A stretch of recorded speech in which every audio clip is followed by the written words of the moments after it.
here today on the Road to a Million Show.com. Road to a Million Show.com. I'd like to welcome everybody for being here. I'd like to welcome everybody who's, commenting and making us a little better, making us a little more popular each week. I'm Daron C.Campbell, the hardest working man in real estate. I am your real estate mentor. I am your accountability partner. I want to be your conscious. I want to be the person who kind of makes you think a little bit more, wants to help you get better every day. The goal is to get better. So Road to a Million Show, for if you're a first-time listener, I got a few first-time listeners who told me that they will be listening today. And so I appreciate you. I want you to understand the idea here, because there's a whole lot of talking heads out there. There's a lot of people out there just yapping on the internet. And I sure hope I'm not one of those to you. I don't want to be just another person rambling or ranting or talking on the internet and, interesting to you for all of about 15 seconds, and then you're on to the next thing. The idea here, the idea on the road to a million, is for you to hopefully grab something that helps you grow. Hopefully hear something that helps you better yourself so that you can better your life, so that you can then pass that along. It's kind of this thing that we want to be viral. I want it to be contagious. I want it to be something that that you can look forward to every Tuesday and Thursday. We go Tuesday and Thursday from 9 till 11 Pacific Standard Time. It's always recorded. It's always something you can go back and look at on the website. But we do this every Tuesday and Thursday, 9 to 11 Pacific Time. And hopefully it's something you can look forward to, that you go, you know what, I'm going to go there and learn something that'll help me grow. And all right, so who am I, and why am I qualified to even talk to you like this? Well, I'm Daron Campbell again. I call myself the hardest working man in real estate because real estate is my background, is my claim to fame. I've been in the real estate business a long time. I've been fortunate enough to close a little over $4 billion worth of transactions, and that's only important in that I have learned a lot about what's going on in the world of business, finance, real estate. I've made a bajillion mistakes as it relates to money, finance, wealth building, personal growth. And so what I've done is I'm trying to take those things and crystallize them into a consumable basket of goods, and then I want to give it all back to you. So have I accomplished a lot? Absolutely. Have I screwed up a lot? Oh my God, that might even be a longer list. So what I want to do is I want to take everything that I got here, and I want to give it back to you in the form of some methodology, some theories, some philosophy, some practices, some actual action items that you can take and you can use to better your life. And that's the whole purpose. That's the whole idea. So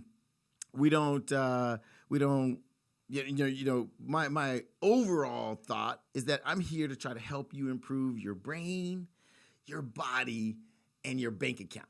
Now, that's a broad set of things, but I think that's what makes people complete.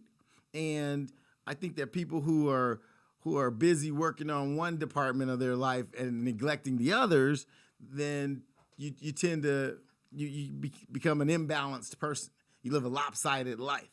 I'm not necessarily saying you spend the same amount of time on those three departments. It's an uneven equation. However, if you work on one thing, you work on your bank account only, and you neglect your body and your brain, then you're going to be a very, very lopsided person. And I think you'll fail to realize all the gifts that the hard work you're doing in that one department can give you, because you're neglecting the other two. See, everything, I believe happiness is comprised of this ultimate balance: brain, body, and bank account. Think about it. If any one of those is deficient in a really major way, it's hard for you to be ultimately happy, I think. So I think together we work on a little bit of all of them. And in each show, my goal is to try to give you a little bit of growth, little growth fuel for each of those departments. Does that make sense? All right, so that's why I don't want to just be some other dude who's ranting on the internet. I want to be this this self-improvement guy. I want to be this guy that helps you do what we call personal development. This show is about personal development. It's not just about real estate. It's not just about money. It's not just about, what to eat or what not to eat. It's about personal development, and personal development encompasses all these things. So this show, Road to a Million Show, that lives on roadtoamillionshow.com, is here for your betterment, for your growth, for your improvement, and you get the benefit of all my victories and many failures to grow from. How about that? Is that fair? Is that something cool? So we're watching. A lot of you are watching on roadtoamillionshow.com. A lot of you are watching on Daron Campbell Coaching Live on Facebook, and a lot of people are going on Daron Campbell TV on YouTube. And anyway, join us however you want to join us. Come at us in any platform, any format. I'm going to give you a phone number that I always forget. If you want to call in and talk to me, I'm going to give you that phone number in a few minutes. And if you want to discuss it, let's discuss it. We got a lot to talk about. Today we're going to get into the qualities of a leader. Today we're going to talk about the qualities of a leader. And then I'm going to give you a little bit of information about a fantastic book I read about health and wellness. And then, then hopefully we'll get something positive out of all of those. So again, I want to welcome the new listeners. Man, I think I talked to 6 people in the last 4 days that said, hey, you know what? I haven't listened to your show yet, but I'm coming and I'm going to check you out. And then somebody said, hey, you know what? I missed last week, but I'm going to check you out. And then somebody said, hey, I listened to your show. I didn't even know who this person was. They were like, man, I've been listening to your show since the first one. I'm like, you have? I'm like, how'd you find out about it? He goes, I don't know. I just found out about it. So we're growing. We're getting contagious. We're getting viral. And so I'm glad you're joining us. Thanks for being here. If this is your first time, welcome to roadtoamillionshow.com. Let's see. A couple of shout outs. Okay, so Desiree said she's going to listen today for the first time. I hope you're listening, Desiree. Welcome to the Road to a Million Show. Who else told me they were going to listen today? A lady named Maria said she's going to listen today. Hope you're checking in, Maria. Hope this is good for you. I had a person who is in sales. They are in the pharmaceutical sales department, a guy named Dwayne. Hope Dwayne's listening. Dwayne, we got some tips for leadership here. Oh, and guess what? I ran into a reverend, and I can't remember what his name was, but he said he listened to me. He goes, man, when I listened to you, you sounded like you were a preacher yourself. I was like, nah, no preacher, but maybe I got a sermon or two to share with you guys. And then I got my whole tribe over here on Facebook. Looks like, and my eyes are going bad, but it looks like I got nephew Julian on the Facebook Live. I got Angie. I've got Ronaldo. I got cousin Eric. That's cousin Eric, y'all. Of course, I got Marlon all the time. Marlon's right here in the house with me. I got producer Nick right here. So we got the whole gang. Who else am I missing here? I can't see very well, you guys. So if I didn't shout you out, I'm sorry. I'm sure I got Latanya on there somewhere. Anyway, welcome. Thanks for being consistent. Thanks for showing up all the time. You guys are my peeps.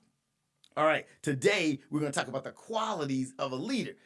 Now, why is that important? Why do you care about the qualities of a leader? The leaders are the ones making things happen, you guys. The leaders are the ones that are making the changes in the world. The leaders are the ones that are helping cause change in this world. And then everybody else just sort of falls in line.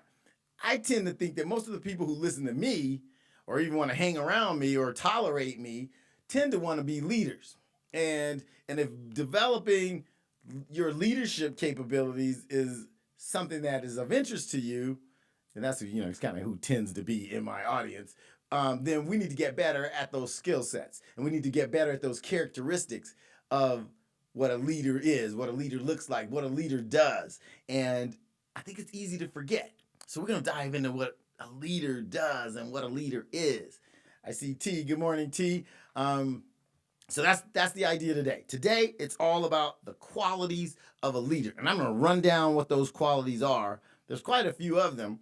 But if you look in the mirror and see if you are developing those qualities, those characteristics, then you might be well on your way to becoming a complete leader. And that doesn't mean you have to be the CEO of a company yet. It doesn't mean you have to be in charge of anything yet. It's just this is what people who tend to become great leaders consistently work on. And if you're consistently working on it, I don't care if you're 16 years old. If you're consistently working on these things, you're on your way to being a leader. And here's the funny thing. Leaders aren't born, leaders are made. Here's another tricky one for you. You know, greatness isn't born. Greatness is something you create. It's something you could pull out of somebody, something you could pull out of yourself. And so we're going to talk about that because these characteristics of a leader are evidence that leaders are made and they're not born. So if you think you see somebody who's at the top of the food chain, somebody who's in charge, who's owning it, who's a billionaire, a millionaire, a very, very wildly successful person, I want you to throw away the concept that they were lucky. I'm telling you that they exhibit a few characteristics that most other people don't. They work on a few characteristics that most other people won't. They take the night off while the person who's becoming or working toward becoming a leader is working on. They're working on stuff while the rest of the people are sitting around doing less, doing nothing, doing the passive thing. All right, so we're going to take a very, very short break. We're going to come back with the characteristics of a leader. The characteristics of a leader. This is the Road to a Million Show. RoadToAMillionShow.com is where we live. I'm Daron C.Campbell, the hardest working man in real estate, your real estate mentor. I'm your accountability partner, and we're all together going to the top. We'll be back in a few.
All right. We are back.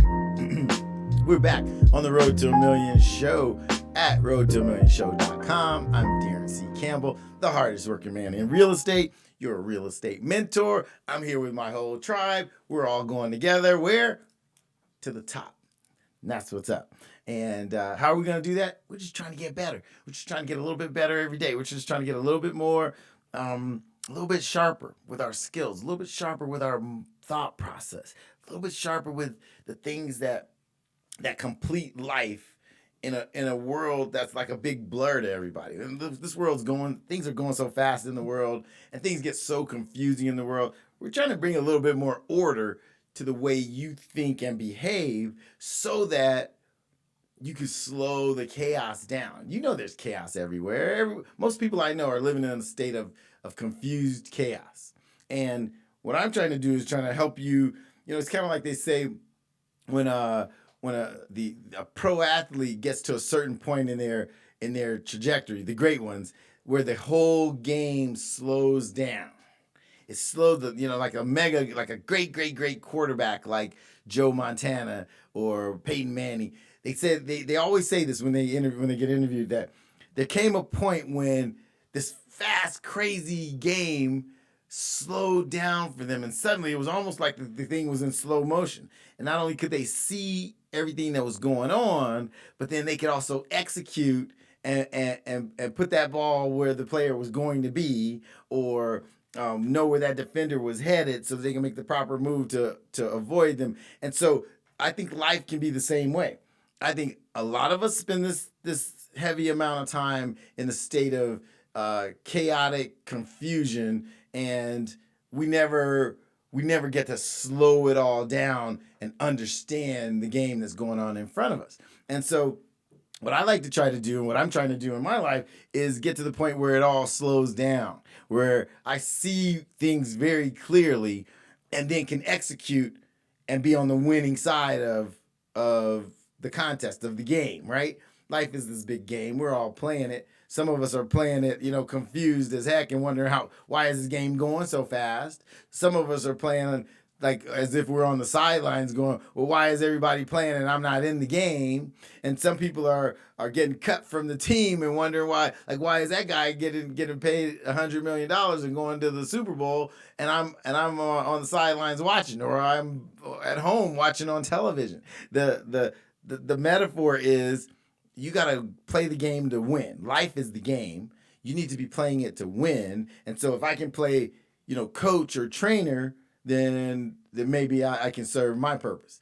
And I think maybe that's what I think part of my purpose is. So today we're talking about the characteristics of a leader. And I think we all ought to aspire to become leaders of one sort or another. I think everybody here needs to become a leader in whatever it is you do. I personally want to be a personal development leader. So my quest to become the world's greatest speaker, trainer, teacher is the lane I have chosen to run in. So I need to become an expert. I need to become a professional. I need to become the best. My goal should be to become the best I can be in this particular lane. And not every lane. I'll never be the best singer, or the best basketball player, or the best carpenter or lawyer. I've chosen my lane, and that's the lane I'm striving to become the best in. I need to become a leader in my lane. You see, a lot of people think leader is just like this generic thing. No, it's a very specific term. When you decide to become a leader, then I think it's incumbent upon you to decide of what you plan to become a leader of. Did I say that right? There's too many ofs. What you plan to become a leader of. What is it you plan to lead? You see, if you compartmentalize things and say, wait a minute, some people might want to become a leading health expert. You might want to become, you might be a dietitian. If you're a dietitian, then I think your quest ought to become the greatest leader of dietitians and people who want to learn about diet and health of anybody that lives on the planet Earth. The process is never complete until you become the best there is to be. And it's not about the best you can, because the best you can is a temporary condition. So like, I can do the best I can at whatever I endeavor today, but that doesn't make it the best there is, right? So there's a distinct difference. So if you want to be the best there is, and that's what I think that ought to be your goal. You want to be the best there is at what you do. That means you do the best you can today, and then hopefully tomorrow you'll do better than that. And the next day you'll do better than that. And then on this marathon called life, eventually you'll get to this level of supreme superiority. You'll be a superlative in your lane. Now that's the important part to start with. Choose your lane. What's your lane? Do you have a lane? Do you even know what your lane is? Let's start with that. Before I get into the characteristic of a leader, I think you ought to think about, what would I be a great leader of? Okay? And so my decision to become a leader of first, at this point, first real estate agents, and then salespeople in general, and then people who want to grow financially and mentally and physically, they all kind of have fallen in line because I found my lane. I think I've chosen my lane. Now you might want to look at your life and say, hey, you know what? This is what I think my lane is over here. I know in a lot of real estate agents, their lane is selling real estate in the particular world that they live in. And their goal should be to be the best there is in selling that. You understand? Does that make sense? My buddy Latanya, she's on the tribal feed over here on Facebook Live, and she's a Las Vegas realtor and credit repair expert. Did I get that right, Latanya? Well, the fact is, she ought to be aiming to be the best credit repair realtor that Las Vegas has ever seen. You feel me? And so that's what you ought to decide what your lane is. Now, I'm gonna tell you about a book. Nick, I didn't give you this one, but I'm gonna throw it up there anyway. To choose your lane, you ought to think about what is it? What are the cards that I've been dealt? What did God give me? And this book really helps you kind of hone in on it. This is called The One Thing. This is The One Thing by Gary Keller, founder of Keller Williams Real Estate, right? Well, this book is valuable because what it emphasizes is that you ought to decide what it is you do and then drill down on the one thing that you want to become, and then drill down on the one thing you ought to be focused on, so that then you can drill down on the one thing you ought to be working on today. Does that make sense? Okay, what's the one thing? Look, okay, so I put myself way out there to you guys. I want to be the #1 speaker trainer on planet Earth. That's my goal. I want to stand in the Coliseum with 104,000 people in the stands, and I want to speak the Daron gospel. That's me. That's where I want to be. I'm just telling you guys how it is. There it is. You got my skin in the game. I'm committing to you guys. That's where I'm going to be one day, right?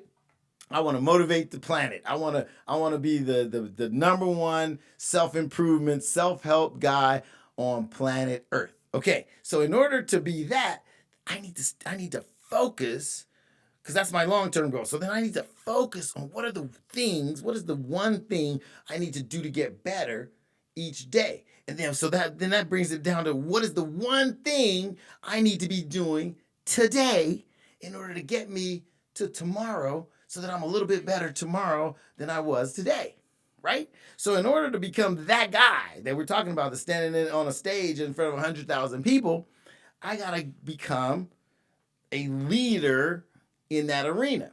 And if I can put together all of the elements and all the characteristics of a leader in that lane, in that one thing, then I got a better chance of getting there than if I just sat around and hoped for it. You see, life's not about hoping. Life's not about wishing. Life's not about wanting. You know, my grandmother used to talk about people who said they wanted something. She goes, "You're just living in a want. That doesn't mean you're not doing anything. You're not taking any action. Stop living in a want and start doing some things that are in your lane that can help you get better today and tomorrow better than you were today, the next day better than you were tomorrow, and on and on and on. If you get a little bit better every day, and you give your best effort, and you focus those efforts on that, what is that? That one thing, then you'll find you're not scattered. Then you'll find you have your mission. Then you'll find that, guess what? You win. It's crazy. I know, and I know I digress here, but I have coached a lot of successful real estate agents. And you want to know what the most successful real estate agents have in common? Focus on one thing. They are specialists. They're specialists in a particular neighborhood, or they're specialists in a particular real estate type, or they're specialists in a particular client type. I know a guy who only focuses on investing money for doctors. The guy makes millions of dollars and only works with doctors who want to invest. I know somebody else who focuses on a particular neighborhood in the valley. This guy makes more money than 99% of all realtors on planet Earth, and all he focuses on is one neighborhood in the valley. What's your one thing? What's your one thing? Now, the homework assignment, the exercise is decide what your thing is, what your one thing is, and now I'm going to talk to you about how to become a leader in that department. Does that make sense?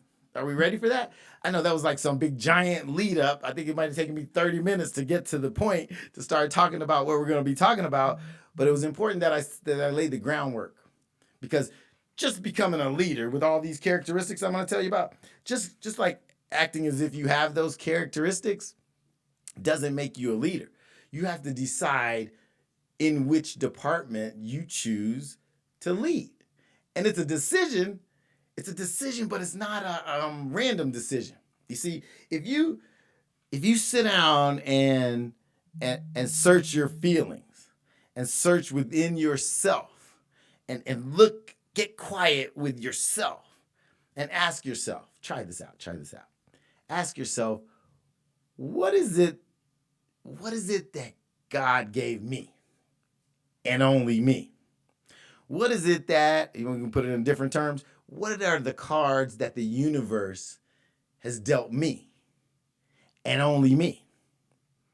What is it that I have passion for or a propensity for? What comes easy to me? What makes me feel good when I'm doing it? What would I do for free? What would I do if there were no paycheck attached to it?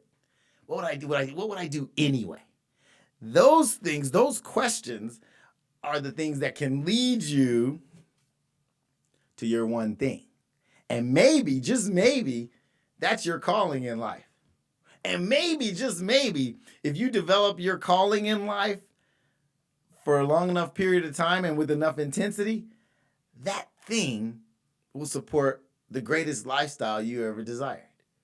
How about that? Think about it. There is no department in this world where somebody's not making money. So if you think like, well, I can't make any money doing that, I say rethink it. I say think about that real carefully. You might be wrong. There might be the ability. I can challenge you. I bet you no one out there can tell me about something that they love to do that they couldn't make a living at, a really good living. Matter of fact, that's a challenge, an open challenge to you guys. Matter of fact, Nick's going to remind me of the phone number so that I can tell you to call in if you want to talk to me. But the fact is, I'll stump the whole tribe here. There is nothing you can tell me about that I can't find a lane for you to make money in. There you go.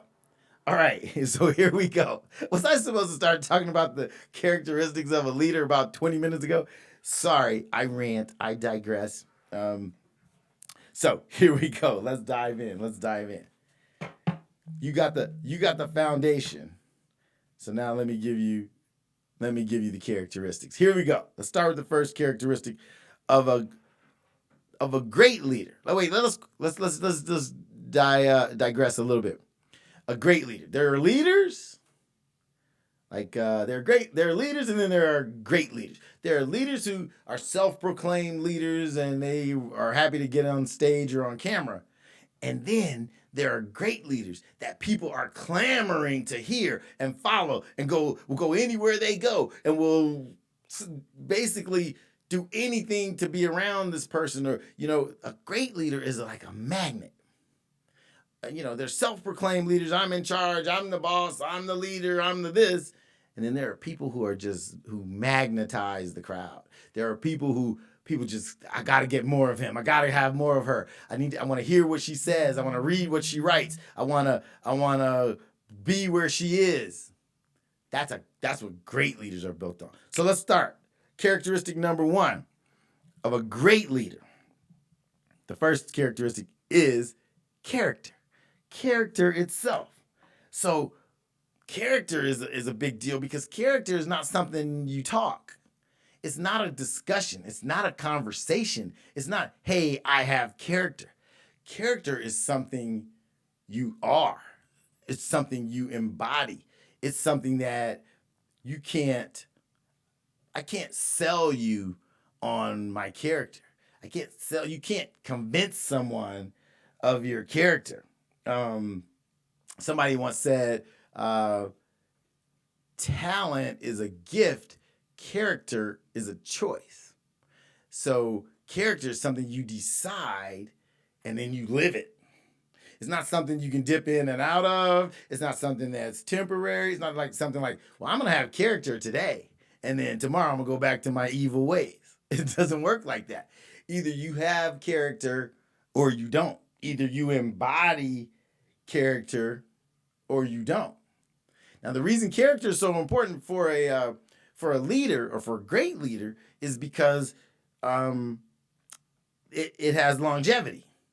See, character has longevity and lasting relationships and lasting success, and that's why it's something that is essential for a great leader to maintain their greatness. It's for a great leader to maintain their tribe. A great leader will maintain their following.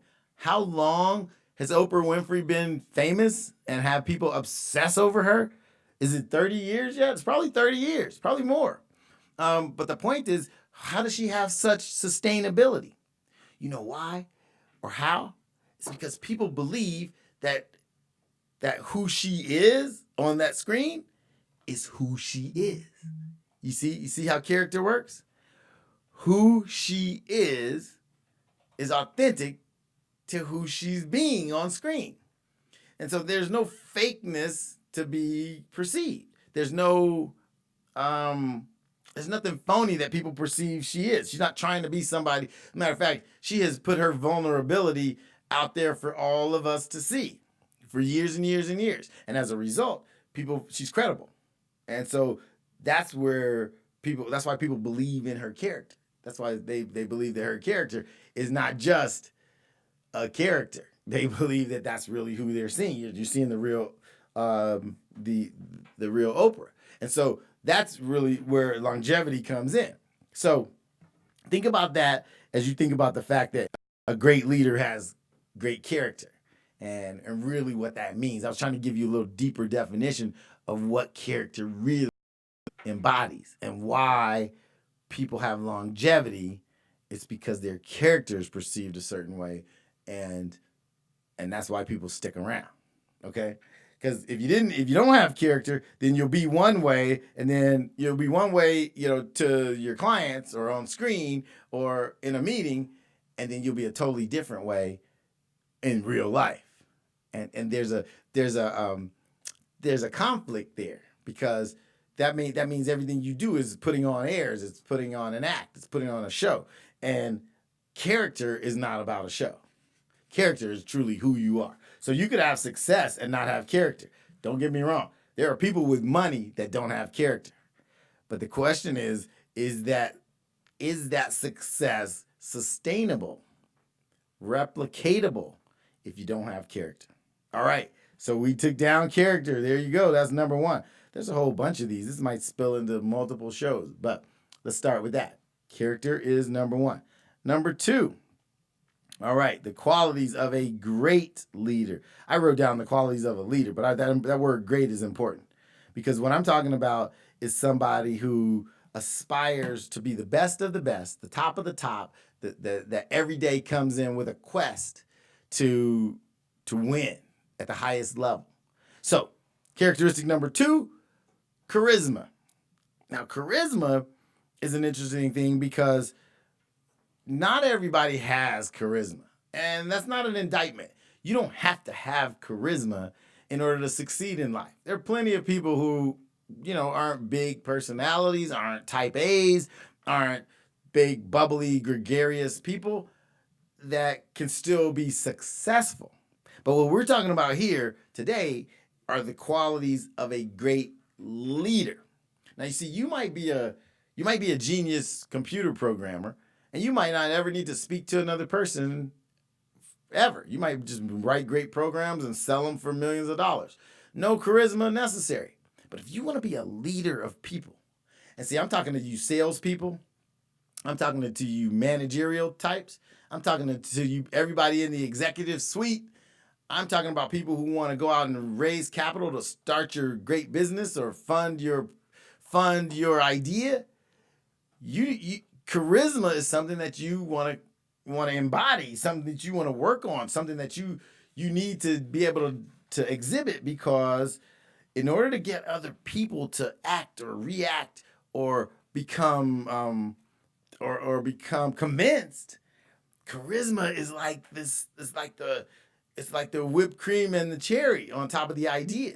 You see, lots of people have a good idea, but if you can't convey that good idea with charisma, you need to hire somebody to do it for you. You need to hire a pitch man to pitch your great idea if you need other people to participate. If you want other people to be convinced, if you want other people to participate, if you want other people to join you in your journey, somebody with charisma needs to be the one conveying that idea. I'm not saying there's anything wrong with you if you're not some big type A. You don't have to be Tony Robbins or Les Brown in order to become successful. But if you're in the business of convincing, if you're in the business of needing other people to come on board, then there's a certain amount of charisma that you got to sprinkle into your presentation, or people will get bored, or people will get turned off. If I don't bring a certain amount of charisma to this show, you're going to get bored, you're going to fall asleep, you're going to pass out, you're going to go to sleep on the freeway while you're driving because I was just boring. If I don't bring a certain amount of charisma to this, I can't hold your attention. Am I right? I'm right. So, characteristic number 2 is charisma. Decide if you're the charismatic personality that should be the face of your enterprise, that should be the front of the business. There are many people that have great partnerships because they decide that one partner should be the face, should be the mouthpiece, because they're the one with the most charisma, and the other one should be the logistics. Hey, they're both important. I am nobody's logistics person. Marlon will tell you that. Hey, when it comes to filing, organizing, putting together all of the details, wrong dude. But if you want me to pitch you the idea, I might be the guy. Marlon, on the other hand, is the guy who needs to make sure everything I said is really true. or if we could actually make it happen or deliver on it. But the fact is, there are people who are built to be the charismatic leader, spokesperson type, and there are people who aren't. But you need to know which one you are. Okay? So that's why charisma is very important. Number 3. Oh, this is a biggie because it goes right along with what we talked about with the one thing. Number 3 is commitment. Commitment. Commitment. Do you know so many people have a problem with commitment? I mean, and then look around in your life. There are reasons to commit in many facets of your life. And we talk about on this show, we talk about your brain, your body, and your bank account. And I challenged you and would state that none of those are going to achieve you're not going to achieve any kind of level of success in any of those departments without a certain amount of commitment. So what do I mean by that? Think about it. If you're intentional about growing, your bank account, if you're intentional about about having your body be fit, in shape, and healthy, if you're intentional about trying to grow your base of knowledge and your level of intelligence, you have to commit to a certain amount of dedication and work to that. Now, here's the thing. Great leaders are really, really serious about commitment. They're serious about the things that they are willing to basically put their life on the line for. Commitment is a huge deal to leaders because, number one, they only make them if they mean them. Number two, breaking a commitment to a leader, to a great leader, is kind of like breaching some major tenet in life. Some major. I know people who break their commitments and then they want to cry about it afterwards because they broke a contract with themselves. So ask yourself this: are you so serious and committed to your commitments that if you failed to fulfill one of your commitments to yourself, would you be disappointed, or would you just be like, oh, well, just another day? Think about it. Think about it. People who are serious and great leaders, they make commitments very carefully. They take them serious, like serious as cancer when they make a commitment. And then they ask for commitments from other people. And then they expect the same amount of determination from the people who commit things to them. Think about that. Commitment is up here. It's up here. It's like at the top of the list of important things to a great leader. So a great leader will ask you for your commitment, but be careful.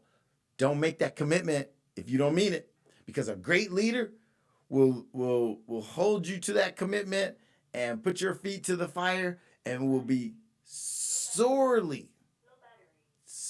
disappointed if you don't. And they take that stuff like crazy seriously. So, but remember, we're talking about the qualities of a great leader. So if a great leader is really serious about commitment, you might start to see why they became great or why they become great. They commit. They find their lane, they find that one thing, and they commit. And they go all in on that thing. If you commit to working out every day, if you make a commitment to it, you got to live with it. I heard Brian Tracy say something great. He said, there is no such thing as 99% committed. It doesn't exist. Either you're 100% or you're not committed. That's it. You take away all the other options. You take away all the other possibilities. Either you're committed or you're not. You're going to get in shape or you're going to commit to it. So then write down what you're going to do and commit to it. Are you trying to become affluent and wealthy? Commit to it.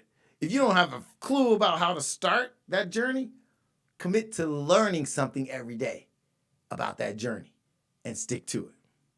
If you can commit to be the best salesperson in your world, commit to it. Commit to working on it every day until you become that. But here's the problem with most people. Most people commit to stuff, and then at the first sign of trouble, they quit, which means they weren't committed at all. You guys, commitment means burning the ships. You familiar with that metaphor, burning the ships? Whose navy was it that was sailing to go and conquer Troy or Sparta or whatever it was? And they had a small fleet. They were outmanned, they were outnumbered, and they were afraid. And whoever the leader was, and I'm probably screwing this story up, but I'm gonna give you the gist of it. The commander knew that his guys were scared. They knew they were outnumbered. They were going to a foreign land and they were going to attack. And once they got there, what he did to get the commitment of the guys, to get the commitment that there's no turning back, he burned the ships. They got to the foreign soil. They got to where they were going to attack, and he had his men burn all of their ships. You know what that did? That took away the possibility of turning around and going home. That took away the possibility of quitting. Take away the possibility of quitting, and that's where you'll find the commitment lives. That's where you want to force yourself to commit to something, take away all other possibilities. It's an amazing practice. You should try it. All right, so commitment was number 3. And so let's hit number 4 before we take our next break. Number 4 is communication. Communication. Now, communication is not that far removed from charisma, but it's not the same. Communication, great leaders are great communicators. Now, for you, that might mean being able to communicate with others what your practice is, what your mission is, what your game is. Like, I talk to a lot of you here are in the real estate business. Well, how well do you communicate to everyone in your world what it is you do? How is it that you can be a absolutely committed real estate professional if you haven't communicated to everyone you know that you're in the real estate business? I know, Angie, I need to go over your bio and your resume so you can start communicating it to everyone. She gives me a hard time about that because I'm slow to respond. But the point is, you need to communicate to everyone what it is you do, what it is your mission is, what it is your game plan is, where it is you're trying to go. Because guess what guess what communication helps you do? It helps you commit. So when you communicate your goals and your plans and your objectives to other people, guess what happens? Suddenly, you're committed because you told everybody about it. Suddenly, you can't quit because you told everybody what you were planning on doing. They're gonna, they're gonna hold you accountable. So communication helps you in your commitments. Does that make sense? You got it like that. Those two, they live together. They go hand in hand. And so we got character, we got charisma, we got commitment, and we've got communication. Those are 1 through 4. Those are what great leaders exhibit. Those are attributes that great leaders exhibit. Think about all the great leaders you've met, all the great leaders in your life. Don't they have all 4 of those? Isn't that easy to see? Now we're going to get into some ones that are not so obvious after we take this short break. We're going to take a 2-minute break, maybe 3, no, 2-minute break, and we're going to come back and talk about the next characteristics of a great leader. This is the Road to $1 Million show. I'm Daron C.Campbell, the hardest working man in real estate. I am your real estate mentor. We're all going to the top together. And today we're talking about the qualities of a great leader. Hang in there. Stick around. We'll be back in 2 minutes. Thanks for tuning in.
everybody. This is Daron Campbell on the Road to a Million show. I'm your real estate mentor. I'm your accountability partner. We're going over the characteristics of a great leader, and we're going one by one down the list of the characteristics of a great leader. Now, why is that important? It's because I think in order to accomplish something spectacular, which is really what we all ought to be trying to do in our lives, we ought to be trying to embody the characteristics of great leaders in whatever lane we run in life, in whatever area you choose to become great. I think you ought to know what the characteristics are of what a great leader has or exhibits or incorporates into their life. You see, sometimes people think it's a mystery, like how somebody became great. Well, here's what I'd like to tell you is that greatness is not mysterious at all. The fact is, most people that you would consider great at something, most people that you will consider a leader at something, I would tell you for a fact that they were not born that way. Now, we all tend to become influenced or shaped by our experiences, and we control what our experiences are, particularly as adults. But in many cases, for our whole lives, we've controlled what our experiences have been. And those experiences are what shape us. So now here's the thing. If you can control what your experiences are, then you can dictate the level of success you'll have. Does that make any sense? If you can control what you do, if you can control what activities you are, okay, let's make it real simple. If you can control what you practice, then you can control what you become great at. Does that make sense? Okay, so that's why I encourage you to choose your thing. What's your thing? What is your one thing? And then that tells you, kind of gives you a roadmap as to what you ought to be practicing, or what you ought to try to become prolific at, what you ought to become great at. The key to the exercise and the key to this whole discussion is, what is your thing? What is going to be your thing? Do you know how many people go through life without ever choosing what their thing is? Gary Keller says the one thing. It's a thing, one thing. What is your thing?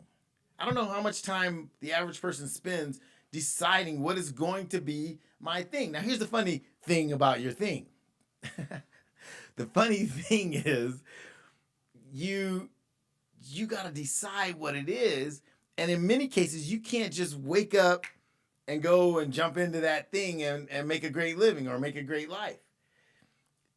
The part about it to remember is to accomplish that level of success is a process. And most of us want to be in a sprint. We don't want to be in a marathon. But I got news for you. It's all a marathon. There are very, very, very few overnight successes. It's a process, ladies and gentlemen. Life and success in particular is a marathon. A marathon. And you need to think about it like a marathon. I run into so many people that say, oh my God, wow, real estate must be great. You've sold $4 billion worth of it. Maybe I should do that. And I always chuckle because I go, yeah, maybe you should. And, if you want me to draw you like a blueprint, a roadmap of how I got to $4 billion worth of transactions, and then you just follow that map and, you'll do it too. So people are like, wow, really? You draw me a roadmap? You'll share that information with me? Oh, yeah, for sure. I'll write it up for you. And then at the top of the list, the first thing on the list is go get your real estate license, right? Now, I lose half the crowd right there on step one. I lose half of my audience, half of my the band of avid followers, my rabid fans, my raving fans, that's what they're called, raving fans. Half of my raving fans that want to get into real estate, I'm going to make them a checklist. I'm going to give you a roadmap exactly how to sell $4 billion worth of real estate. Okay. Thanks, Daron. Thanks. Woohoo. I say, go get your real estate license. Call me when you got it. My phone does not ring. I say, wait, I even make it easy. Here's where you can go get your real estate license. Here's a real estate school. You can do it online. You can take your real estate course online and do it from the comfort of your own home. And then I'll say, oh, and I got a videotape to give you or to tell you where to go, to what to buy, and that'll help you with the exam. And when you're done, with all that, then come and talk to me. Let me see. Let me just do a quick estimate here. I would suggest that 80% of the people that I've given this advice to never call me back and say, hey, I got my license. Let's go. So now this is a person who said, oh man, nice car. Oh man, nice house. Oh man, nice life. Oh man, $4 billion. Oh, how much money must you have earned in that? I want to do that. And I go, okay, step one. Here's your roadmap. Step one, go get a real estate license. And the crowd drops off by 80% right there. Wow, man, 80%. So I know how to get rid of you. You want to join my team? I'm going to tell you, I'm going to give you step one of the process. I'm going to get rid of 80% of you guys right there. All right, so now we go to step two.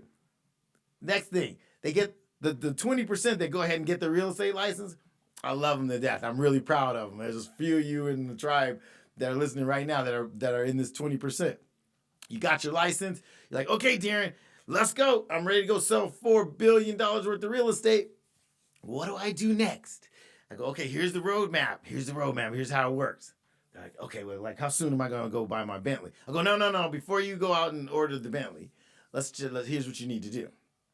Why don't you, so for the first 2 years, the better part of the first 2 years, I'm gonna give you this directory, and you're gonna cold call owners of real estate, and you're gonna spend 8 hours a day for the first 2 years just speaking to these homeowners and property owners, and you're just gonna interview them about whether they want to buy something or sell something, and find out what their situation is. And over the course of that 2 years, you're gonna build a database of people.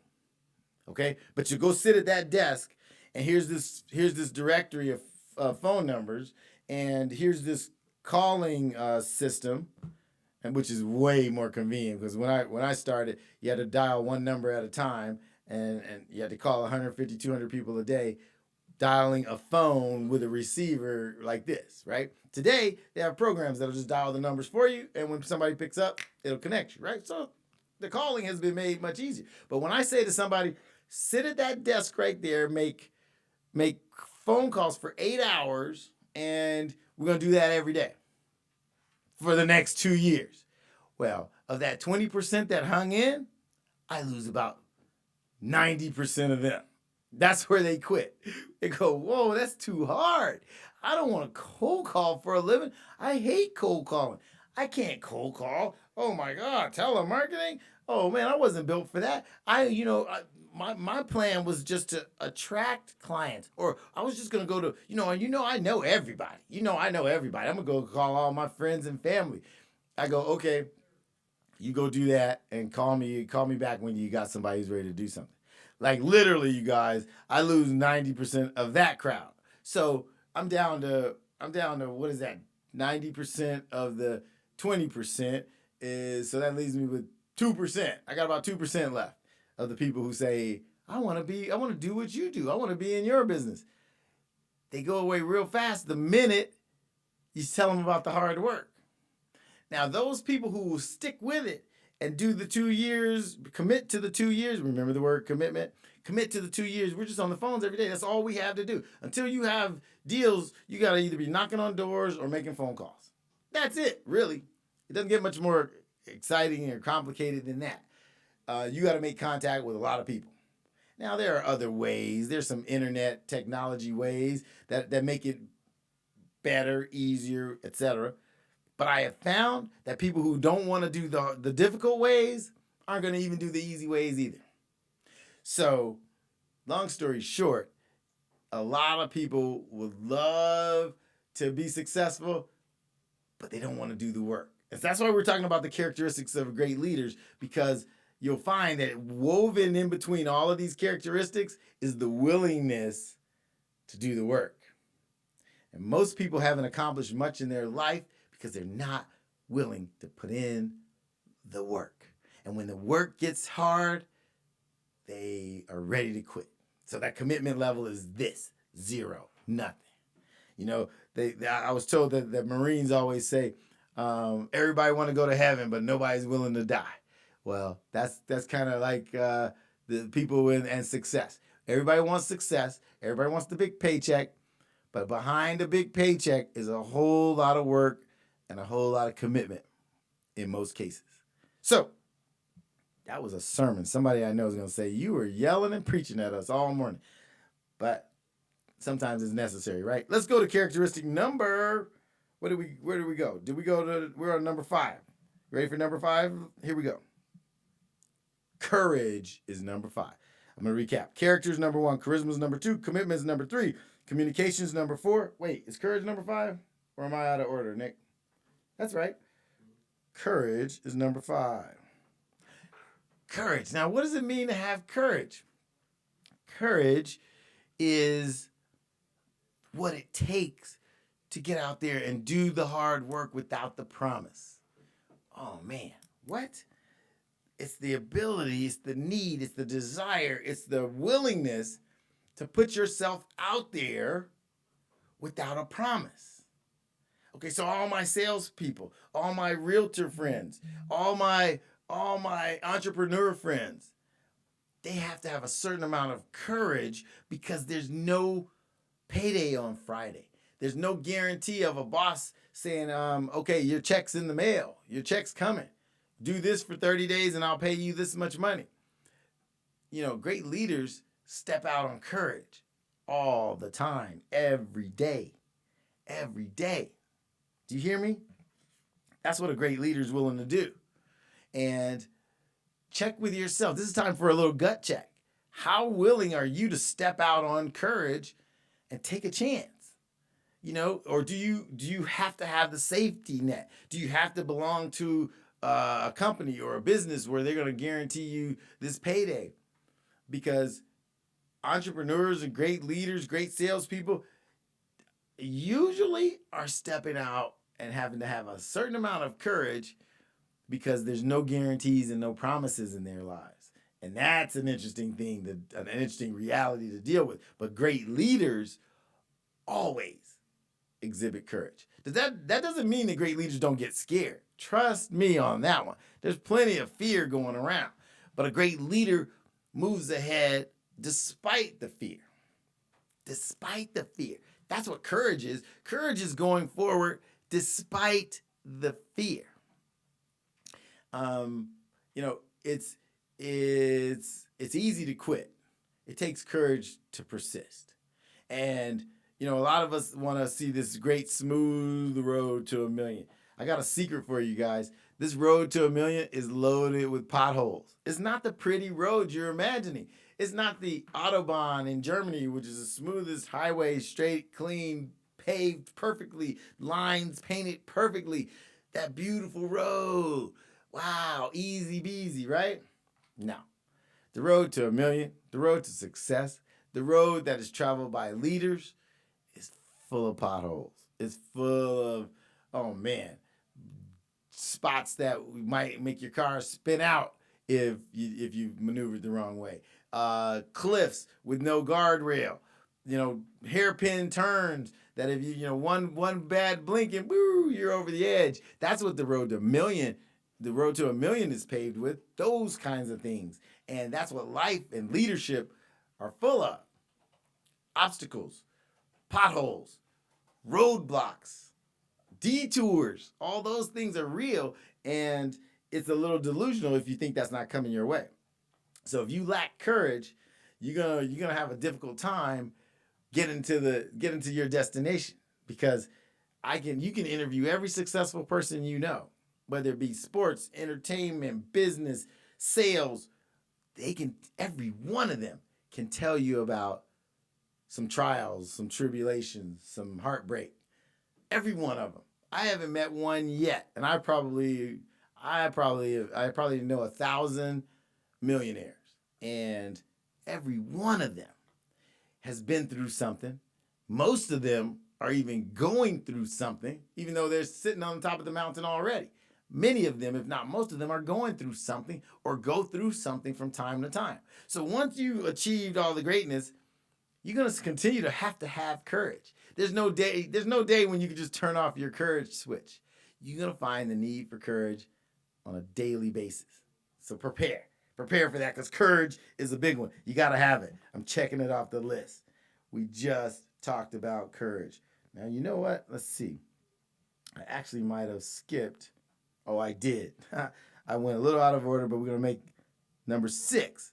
Number 6, ladies and gentlemen, is competence. Competence. What the heck are you talking about, Daron? Competence? Well, why does a great leader have competence or need competence? Because they got to know what the heck they're talking about. You see, some people, like I was talking to somebody actually last night, and they were like, "Well, I'm gonna lead people this way, and I'm gonna show people this and that, and I'm gonna teach people how to live better, and I'm gonna teach people how to grow and become wealthy, and I'm gonna teach people." I mean, you should have heard this list of what they were gonna teach people, and all I could think in my head was, "You aren't any of those things."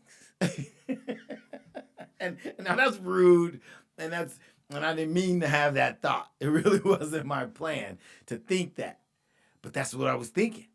You're doing all these things. You're going to show all these people how to do all these things. And in my opinion, you aren't any of those things. You don't exhibit any of that stuff. You aren't competent in any of those facets. So how is it you're going to lead people and teach people how to embody those things? See, competence is everything. So before you go out and build this army, and build this company, or build this enterprise, or train 100 people. Wait a minute. Let's just step off for a second. Okay. Does it annoy you like it annoys me when I go to a gym and they want to offer me personal training, and then they introduce me to some fat ass trainer? Come on. No, is it just me? Is it just me? But is it annoying as hell when some gym wants to charge you $90 an hour so some fat person could train you? I'm just sorry. Like, if you're fat, I think God love you if that's your choice. But don't try to be a trainer if you're a fat ass. Come on, let's get real with it. Come on. Okay? I actually went to a gym and they tried to sell me $90 an hour training, and then they introduced me to the trainer. This chick looked like she had just eaten 3 pizzas and a donut. I mean, come on. I ain't lying. I couldn't have made that up. And she had on these spandex pants that she shouldn't have had on, okay? I think Lululemon got sued over selling them kind of pants. She shouldn't have had them on. It was a crime, and she was trying to be a trainer, and it was just all wrong. You feel me? It was just all wrong. This is just like not good. But the point is, I digress. I'm sorry. It's about competence. You can't be a leader if you're not competent. How is a fat person competent enough to train me? I'm in better shape than her. She won $90 from me an hour. She won $90 an hour to train me.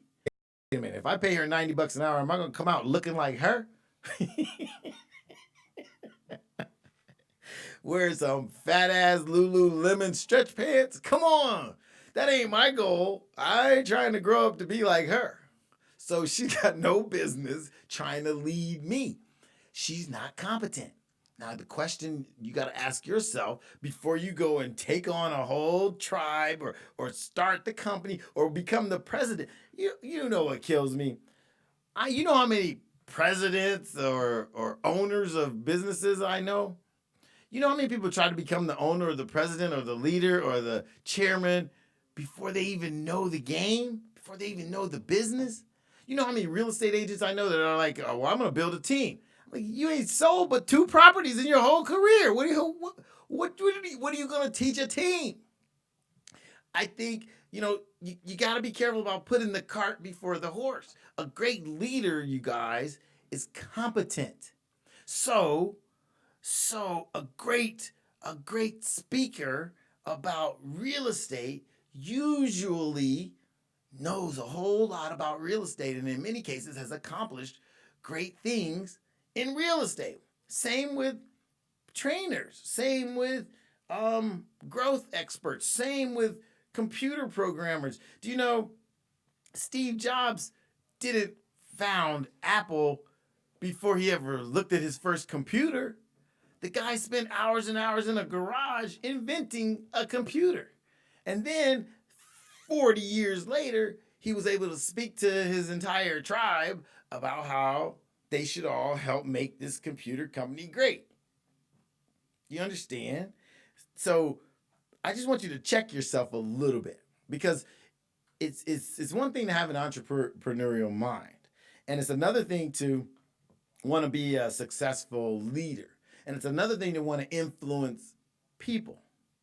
But there's this big component called competence that's missing from so many. You can go on YouTube and hear all these wannabe experts talking about things that they aren't experts in. I'm here to tell you that that's a formula for failure, because competence eventually identifies the competent. Competence shows itself eventually. You might be able to fake it for a minute, but eventually the world figures out whether you're competent or not. So I'm just trying to tell everybody, kind of pump your brakes.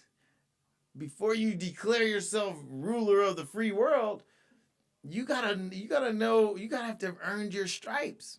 Do you think a general of an army could successfully go and lead the army if he weren't once a private, an infantryman, a whatever all the lower ranks are, captain, colonel? He had to work his way up to general so that he could lead that army, which usually means doing most of the jobs on the lower rungs of the ladder. So before you decide you're going to be the queen of the world, you got to pay some dues. And that's why I say this is a marathon and it's not a sprint. We want to wake up. We're in this land of instant gratification, instant credibility, instant victory, instant success, instant millions. I'm here to tell you those instants don't exist in most cases. Most of the people even the young people. I was just looking at some internet sensation. This girl, she's got 11 million followers. Well, I don't even remember her name. You could ask your kids, they would probably know her name. She was on like one of those mommy kitty dance contest shows years ago.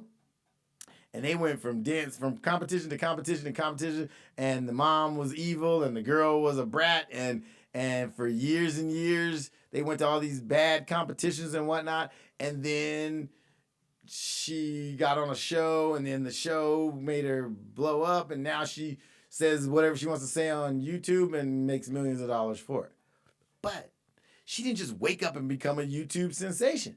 This is 9 years later. This is 8 years later. She was 6 years old going to these dance competitions with a mom that was worse than Adolf Hitler, and those are the dues they paid. They weren't getting paid to do it back then. Now they make a bunch of money. But it wasn't without dues. It wasn't without paying a price. So please try to get out of that pop a pill, instant victory mentality. You need to be competent at something before you can go and lead the charge. Okay, I spent too much time on competence, but let's keep it moving. So number 6 was competence. All right. Number 7 is Discernment. Oh man, discernment. Discernment is about your decision-making process. Discernment is about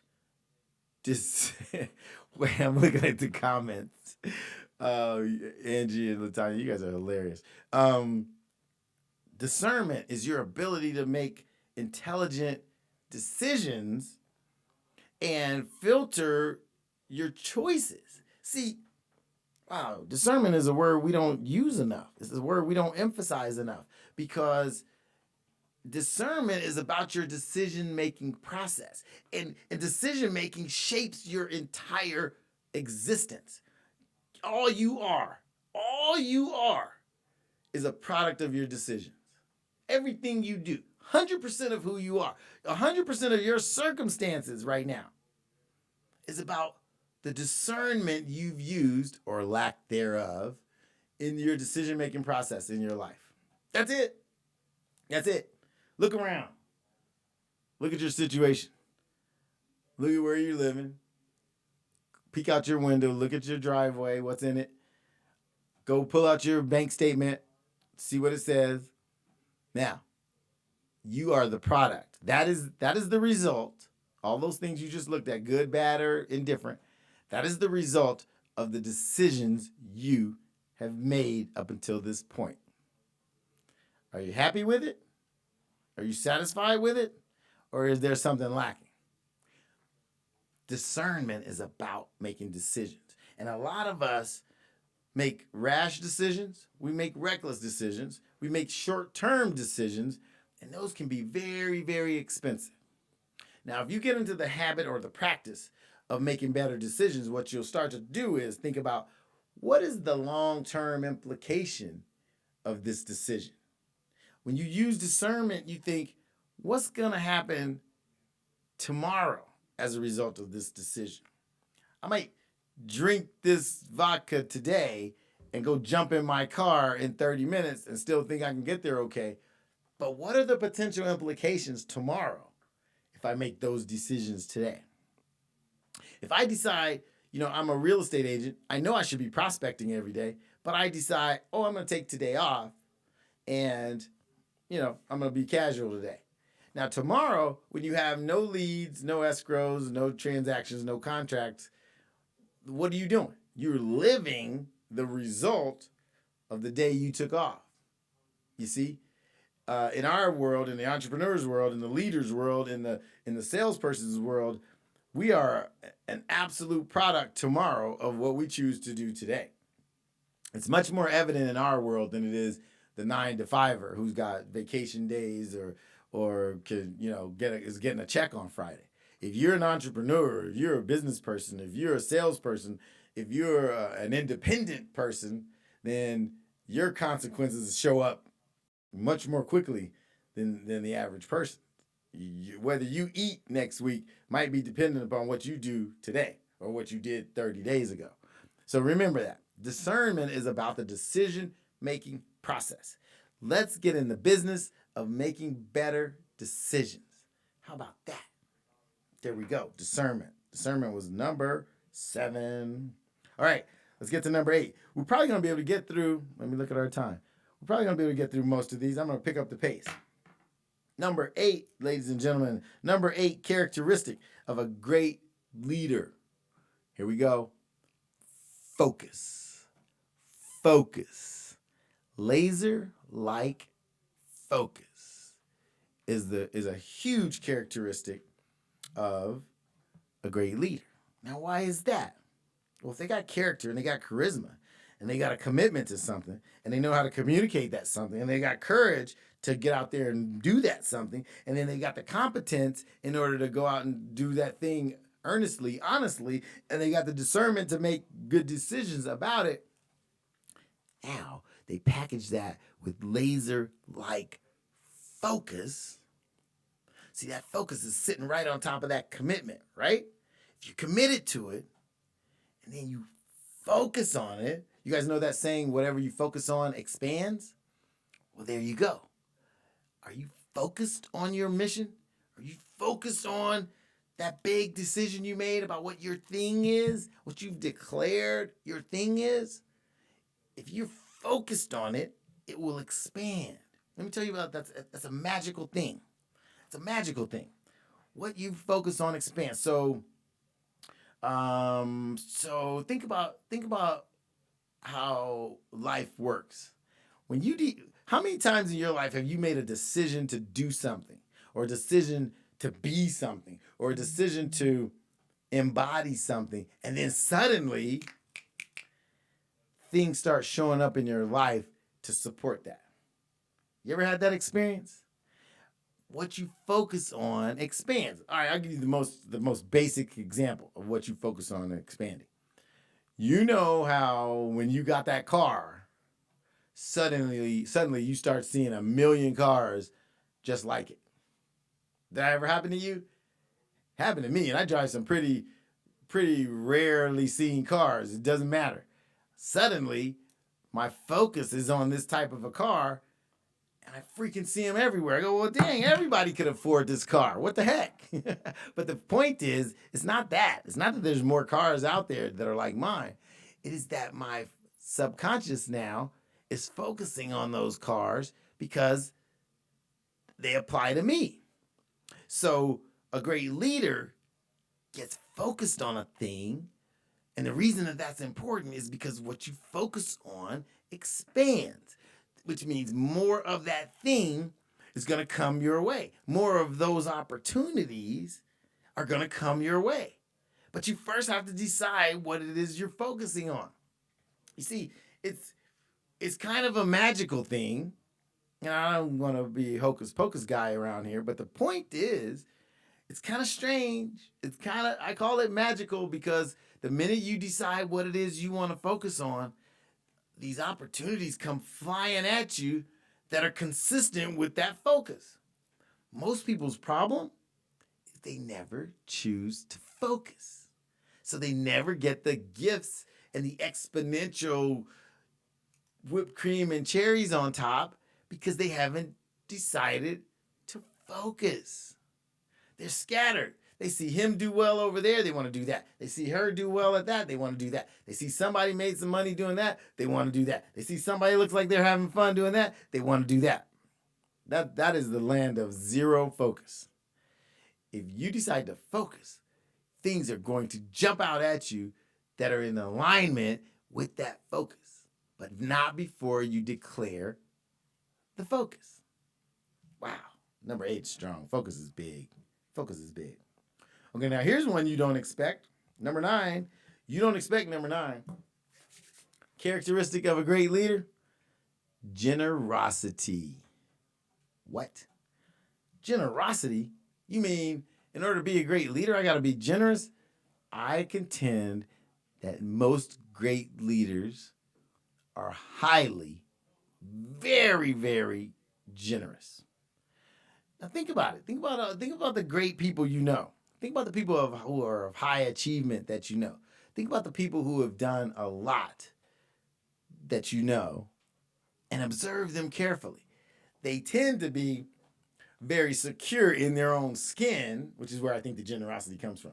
I think they're very secure with who they are. Because what I see more of than anything, when I say generosity, it's not like they go around like Santa Claus passing out a lot of gifts. I think it's what I've seen more of is them being generous with their time, with their knowledge, with their information, with their expertise, with their camaraderie. They're generous like that because they're comfortable with who they are, and they know that by giving, you get. By teaching, you learn. By sharing, you receive. Does that make any sense? Have you ever tried that? Part of why I started coaching real estate sales is because I learned every time I taught. Teaching it helped me learn it better. Teaching it helped remind me of the principles that got me to the next level. Teaching it reminded me of the fundamentals that it took to get to a high level in the first place. So generosity is not something that most great leaders like make a decision. Oh my God, I got to become more generous. They become generous because they realize that generosity is the best thing they can do for themselves. There's a sideways selfishness to generosity. They give, they try to see how much help they can give because they know it comes back in spades. Generosity is huge. Okay, so that's number 9, generosity. Remember that, please. Remember generosity. See, selfishness is detrimental to your growth. Generosity is instrumental to your growth. So let's go to number 10.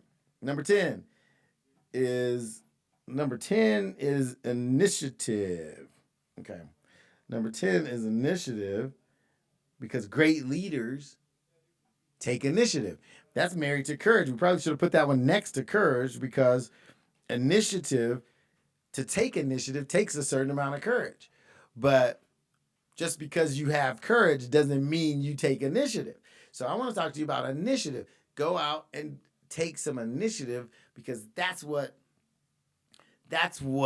is the impetus for growth.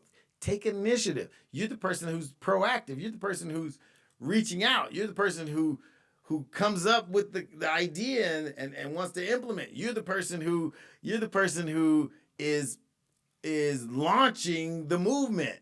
That's what initiative is made of. That's what great leaders do. They take the initiative and say, you know what? The world needs what I have to say, and I'm going to put myself out there to say it. A great leader is willing to withstand the scrutiny of all those naysayers and all those people who say, he's just talking. He's just ranting. Oh, I don't want to hear what he has to say. Oh, this and that. This negative and that negative. All these things that basically are these defense mechanisms because they're not willing to take any initiative or take any chances or risk your failure because they want to grow. See, a great leader says, you know what? I'll take the initiative. I'll make this thing happen. I'll push it out there. And as a result, they get things done. As a result, they take the risk, but they also are having the chance to get the great reward. And if you're not one of those, then maybe you're not a leader. But a great leader is willing to take the initiative and sometimes be a pioneer and go where no one has gone before. And sometimes be a leader and say what no one has said before. Is that you? Are you willing to take the initiative? Do you have the courage to take the initiative? Big question. Big question. All right. Number 11. Tell me another characteristic of a great leader, Daron. Let me tell you what a great leader is also great at. Listening. A great leader. Sometimes you think a great leader is just somebody who talks. He rants. He can just talk all day. A lot of people say this to me, man. You got the gift of gab. You can talk all day. You can talk all day. Let me tell you something. A great leader has the ability, the acute ability to be a great listener. Because if you're a great leader, the best thing you can do is know the thoughts, the needs, the desires, the expectations of the people you lead. You see, a lot of people think a great president of a company, a great CEO, a great leader of a movement is the talker, the mouthpiece, the I am spewing information on to all my people. No, not so. What you'll find about the great leaders is that they have this innate ability or learned ability to listen to people, to listen to what the issues are, to listen carefully to what people need, want, desire, dream about, hope for, and then apply their leadership to those needs. A listener, a great listener. A great leader is also a great listener. How about that? Let's go to number 12. We're powering through the list. It's a long list. Great leaders have, I preach this to you guys all the time, great leaders have passion. Now you see, if you don't have passion, then the fever, the intensity, the level at which you lead is going to be muted because you're not passionate about it. That's why I said in the very beginning, when you decide what your thing is, what your one thing is, you got to decide that. And And it needs to be something that you really feel strongly about. Because if you don't have passion for it, you're not going to stick with it. If you don't have passion for it, you won't commit to it. If you don't have passion for it, you're not going to focus on it. So great leaders have passion, not because they conjure up passion. They have passion because they have passion for the thing they chose to lead. Do you get the difference? You get the difference? I can't come to you and say, hey, Marlon, get passionate about real estate. It doesn't work that way. It doesn't work that way. Passion, the passion you have for something is inside of you because of the way you feel about that thing. You could have learned about that thing and became passionate about it. It's not innate. You don't have to be born with passion. You could hear a piano for the first time and go, oh my God, I'm in love with that sound. Then you can grow passion for the piano. But I contend you'll never be a great pianist if you don't have passion for the piano. You see, I took piano lessons as a kid. I can play the piano, shockingly. I can play the piano. But I didn't love the piano. Maybe I love it now, but I didn't love the piano as a kid. And part of that was, I'll tell you how people affect you. Part of it was tainted because Miss Petch was evil. She was my teacher. She was an evil lady. She was about 900 years old. And she was evil. And she would make you play it. She goes, wrong. Play it again. I play it again. Wrong. Play it again. Wrong. So I want to try to play it again. Then she would, I'm 7 years old, right?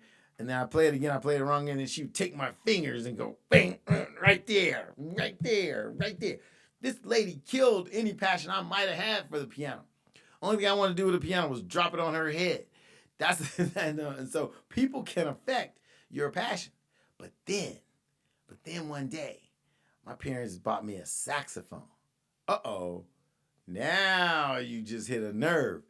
I heard that thing and I fell in love. And guess what? I started playing the saxophone and the lessons were so enjoyable. The sound was so spectacular. Hearing myself play that thing was inspirational. It was amazing. By the time I was 11 years old, I was the solo saxophonist in my brother's high school band. That's how passionate I was about that saxophone.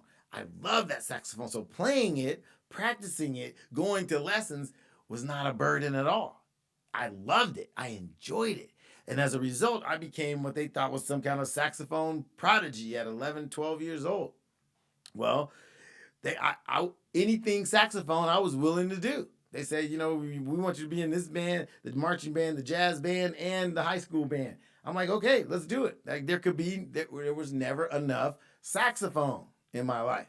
Why? I was passionate about the saxophone. The piano, I hated it. The piano, I wanted to kill Miss Petch with the piano. The saxophone, I was willing to play all day, any day, every day. You see the difference? Now, what you got to decide is, what is it you're passionate about? Because that's the thing you'll do with no encouragement. That's the thing you'll do when times are tough. You'll do it anyway. That's the thing you'll do even if you're not getting paid to do it. You see? You don't feel like you're wasting time. You don't feel like you're not getting bored. It is what you would do instead of eat sometimes.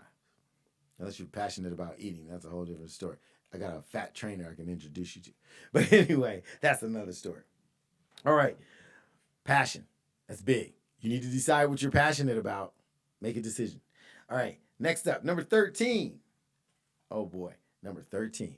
A positive attitude. A positive attitude. A great leader has a positive attitude. Now you'll say, well, why is that instrumental in the life of a great leader? Well, it is. It just is, because people want to follow people who are positive. Now, there are people who are good at stuff that are not positive at all. You know somebody. I do. I certainly do. I've in my past lives, I've worked for people who were good at what they did, but they were everything but positive. And working for them was kind of like indentured servitude. But the fact is, people want to follow a person a leader with a positive attitude. So you catch a whole lot more devotion and dedication from people by being positive around them and toward them than you do by being negative. A lot of people want to lead with fear. I think that's the opposite of what's positive. I think that's the opposite of what a great leader is made of. See, fear, how many teachers have you had that tried to scare you into behaving properly? Think about your own experience. I can give you a couple of personal examples. So in grade school, I had a nun as my first grade teacher. I don't know what you know about Chicago nuns, but they ain't good for first graders. I'm here to tell you. This teacher was so mean. And this is a whole different era because there'd be some folks in jail if this happened. But there was this one kid in the class named Spike. Spike was bad, okay? He was a bad dude. First grade. But Sister Janet, I saw Sister Janet pick Spike up by his ears. You don't even believe that. She'd be in jail right now. But anyway, the point is, Sister Janet led with fear. So you went to that class every day with this certain amount of dread and misery because she was evil. She was evil. She had the rulers. She had the rulers that you'd stack up like 5 or 6 of them and rubber band them together. And anytime you did something bad, you'd get a certain number of licks. Bang on the hand. This is a different age. She'd be in jail. She'd be under the jail right now. But the fact is, that's how she led. She was evil. And then we go to the next grade, the next year, and we got Mrs. Page. Well, Mrs. Page was the nicest person in the world. And she was into, rather than negative discouragement, she was into positive encouragement. So instead of negative reinforcement with a ruler or picking you up by your ears, I watched this happen. I thought Spike's ears were going to come off. And Mrs. Page would reinforce good behavior by putting your name, a star next to your name, and giving you a piece of candy for a good accomplishment. Big difference. I dreaded going to Sister Janet's class. I loved going to Mrs. Page's class. Big difference. One was leading with fear. The other was leading with positive reinforcement. If you had asked me, which one of those people's class would you take again, there'd be no question. I'd be in Mrs. Page's class. And if you had asked me, where did I learn more? No question. Miss Page's class. The person that was given the positive reinforcement was where I learned the most, where I enjoyed being the most, and where I was most comfortable. And everyone else was too. So, a great leader, ladies and gentlemen, exhibits a positive attitude and doesn't use negative reinforcement and fear, because I'd rather have somebody love me and follow me because of that than fear me and go, well, I better stay close because I'm afraid of them. Think about it. Think about it. Great leaders are positive people. That's number 13. Let's go to 14. A great leader is a problem solver. Number 14 is problem solver. A great leader is a problem solver. It's somebody who knows that life is full of problems and has created some diagnoses for solving problems. And usually, it's not a whole lot of different problems. Usually, it's a specific set of problems. And then they become proficient at solving those problems. Does that make sense? I mean, think about it. Think of all the great leaders you know. They know how to help you solve a thing. And it's usually a thing or a related thing or two. But they're usually not trying to solve everything for everybody. The highest paid doctors are heart surgeons and brain surgeons, not general surgeons, not everything surgeons, brain surgeons. All he operates on is brains. Heart surgeons, all they operate on is hearts. They don't fit any feet in there in the off hours. Well, I'm gonna do some heart surgery in the morning, and then I'm gonna operate on a couple of bad toenails tonight. Doesn't work like that. The best of the best focus on a thing. And then the more valuable that thing is for people to have, the more they get paid. See the value? See how value works? So if you can become a solver of problems of a significant magnitude, you can be as highly paid as you want. Think about that. There you go. You want a formula for success? You want to become wealthy real fast? Learn how to solve a very, very expensive problem. Or learn to give people a skill that's a very valuable skill. If you can teach people how to solve a valuable equation, to solve a big problem, you become extremely valuable, and then you can ask whatever you want. You can get paid whatever you want, right? When you have a blood clot and your heart, you could have a heart attack at any moment, and they take you to the cardiologist, and you got to see this heart specialist, and he's the best in the world. He's the guy that can fix that clot. He can put that stent in, or he can give you whatever to fix your heart. And they wheel you into his office. You don't go, hey, how much are you charging for this heart surgery? And he'll look at you like, well, it's going to be $80,000. Do you then go, well, could I get it for $52,000 instead? No. Nobody negotiates with the heart surgeon. He charges what he charges, and no one questions it. Why? He's solving the biggest problem you'll ever have, life and death. Now, I'm not saying you have to become a life and death problem solver, but the closer to life and death problems that you solve, the more valuable you become and the higher your paycheck is. Think about that. So a true leader, a great leader, learns how to solve problems. And then when they can solve problems for other people, the more important that problem is to get solved, the higher they get paid. Well, isn't life simple? Life is just simple. Try to solve a valuable problem. Boom. And there you go. You can charge anything you want. So here we go. That's 14. Great leaders are problem solvers. Okay, 15. Great leaders. They understand the importance of relationships. Relationships. Number 15 is all about relationships. They understand the value of great relationships. You know what that means? That means Lone Ranger dies alone, you guys.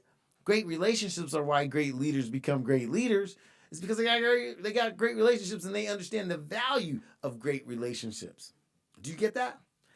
I'm only as valuable as the strength of my relationships.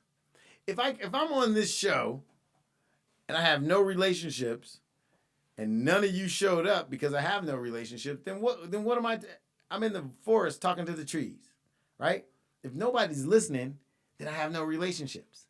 If nobody knows to listen to what I have to say because I have no relationships, then I almost don't exist. I exist in obscurity. So great leaders understand the value of great relationships. And what they do is they take care of lots of worthwhile, that's a big word, worthwhile relationships. Does that make any kind of sense to you? I think it should. All right, let's keep moving. We're powering through. We're down to a few minutes, so let's see if we can get through the rest of them. Number 16, responsibility. Great leaders accept and take on heavy responsibility. They're willing to do it. They're willing to take it. They're willing to accept it. They say, give it to me, I'll do it. They're willing to accept responsibility. Is that self-explanatory? Let's keep moving. Number 17. Number 17 is self-discipline. Self-discipline.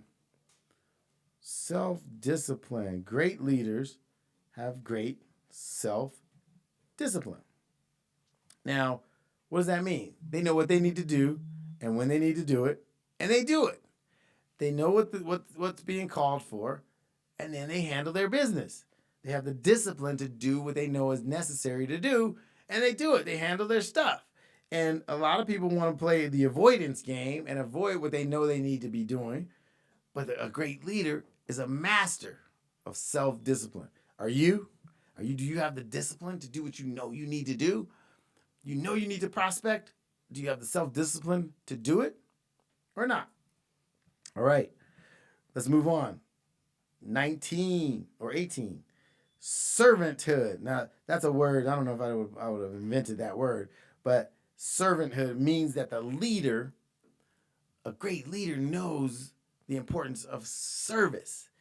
They give, they are of service. They understand that they're not in the business of taking, they're in the business of serving. A great leader, a great CEO, a great president is in the business of serving his employees, not ruling them around. The greatest leaders weren't dictators. The greatest leaders were partners, were collaborators, were people who got together with their constituents and came up with solutions. You understand? Remember, you may not remember, obviously you don't remember, but John F. Kennedy, he was a person who wanted to team up with the country and figure out what we could all do to make this country a better place. Whereas an evil dictator, like an Adolf Hitler or what have you, had no idea, no plan for service. It was more about dictation. It's more about, I'm going to rule you and you need to follow. There's a big difference with the longevity and the amount of time and the way history will remember those who are willing to serve versus those who just want to dictate. Big difference. A great leader understands service. Let's keep it moving. Next up, number 19, teachable. Teachable. A great leader is teachable. Is that shocking to you? A great leader is teachable. Why is a great leader teachable? Because they know they don't know everything. The best leaders understand, I don't know everything. There's something I can learn. There's something I can learn from that kid on the street. There's something I can learn from a colleague. There's something I can learn from an employee. There's something I can learn from people who've had experiences that I haven't had. I'm here in this studio. There's something I can learn from Nick. I know nothing about producing a show. There's something I learn from Marlon every day. You know, how to turn on a computer. I mean, look, there's something you can learn from somebody everywhere you go. And a great leader understands and is teachable, malleable, moldable. A great leader can be taught, and they're humble enough to accept that. And our final one, I think, what is this, number 20? Final one is vision. A great leader has vision. Now, what does that mean? A great leader can see. Everybody can see. You can see. I can see. But vision, when I mean vision, I mean they know how to take something that could be and can lock that in and make it real. So in other words, a great leader can say, what is the situation? And then they have the ability to go, here's what could be. That's what a leader can do. Steve Jobs thought, we have this technology. We can make a small device with this chip, and we can put 100 songs on it and have it all digitized, and we'll make this thing called an iPod.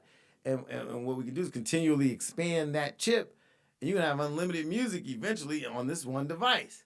He had a vision for that. That didn't exist.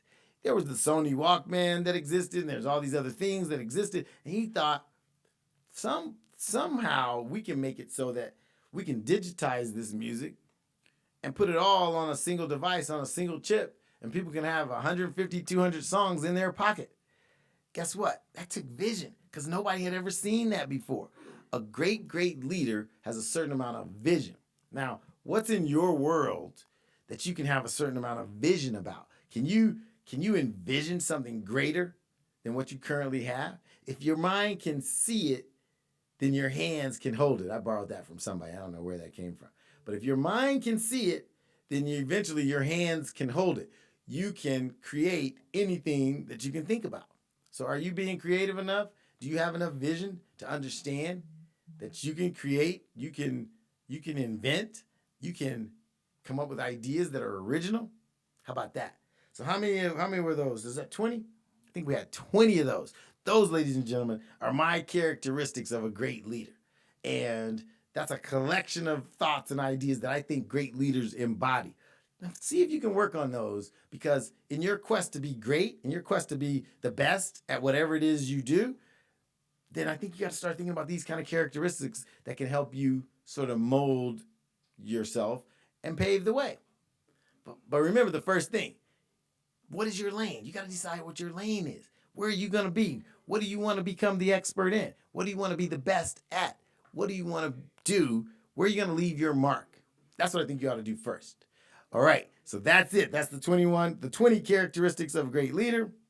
And then today's health, body, fitness thing, we want to talk about your brain, your body, and your bank account. There's a book that I think is phenomenal. I think I'm going to go give it to this particular trainer I met at a gym recently, but it's called Fit for Life, Not Fat for Life. And I think I actually stole this book from my buddy Lamar.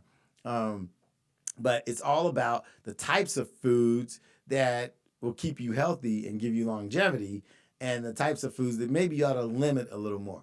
This book, I don't really think it says don't eat anything in particular. I think what it does say is what things you should eat more of. So that's Fit for Life, Not Fat for Life by Harvey Diamond.